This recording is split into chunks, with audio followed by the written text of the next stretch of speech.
Before I jump into this video, I just want to give a quick shout out to the NBA Nerds Amino. If you guys want a great basketball community to talk to, make sure you download the Amino app and search for NBA Nerds.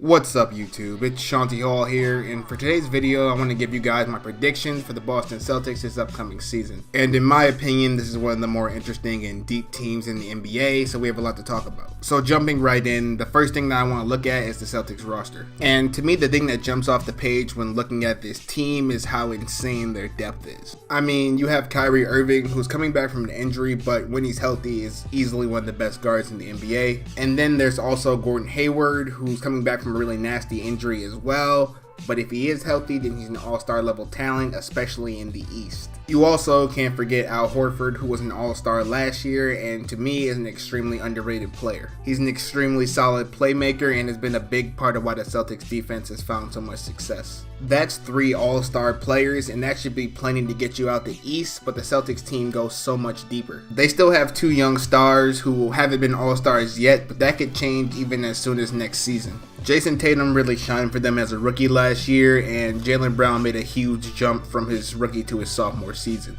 To me, the players that I've mentioned so far make it so that there's a gap between Boston and the rest of the Eastern Conference teams, besides maybe Toronto. And we haven't even talked about their bench yet. They were able to bring back Marcus Smart, who's a gifted defender, as well as Aaron Baines, who played solid backup big man minutes for them last year. They also still have Terry Rozier, who showed while Kyrie was out that he could be a starting point guard in the NBA. And then there's Marcus Morris, Daniel Tice, Semi Ojeleye, and the list goes on. And then to go along with this amazing roster, they have who most people would say is the second best coach in the NBA in Brad Stevens. It's going to be really interesting to see what he does with this team while they're at full strength, because we really haven't got to see that yet. Alright, so now that I've talked about the roster for a little bit, I want to give you guys my record prediction for the Celtics, and I believe they'll go 60-22 and finish on top of the East. Considering the amount of talent this team has, I don't think that's a crazy prediction at all. The Celtics are also my early Eastern Conference pick to go to the finals. They beat one of the other top teams in the East and also went to 7 games in the Eastern Conference Finals without 2 of their best players last year. I'd even go as far as to say if the Celtics can stay completely healthy throughout the season, they have a chance to win the finals next year. I see a lot of people who believe the Celtics' time is a few years down the road, but I see them as a legitimate threat to whoever comes out the Western Conference right now. I will say, however, I do have some legitimate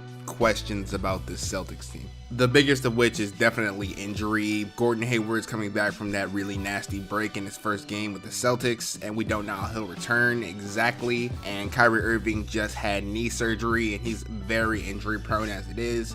So we're not sure if he can stay healthy for an entire season right now. I also wonder if the Celtics will be moving some people by the trade deadline. They have Terry Rozier and Marcus Morris on expiring contracts, and Kyrie Irving and Al Horford both have player options, and I'm sure Kyrie Irving will decline his because he can get a lot more. There's also been a lot of rumor about Kyrie going to the Knicks this offseason, so the Celtics definitely might explore his trade value. Danny Ainge is a cold dude, so that wouldn't be the most shocking thing in the world. But that's actually all I wanted to say about the Celtics for this preview prediction sort of video. I really hope you guys enjoyed. If you did, go ahead and leave me a like. If you enjoy NBA videos in general, go ahead and subscribe to this NBA channel, and I'll see you guys next time.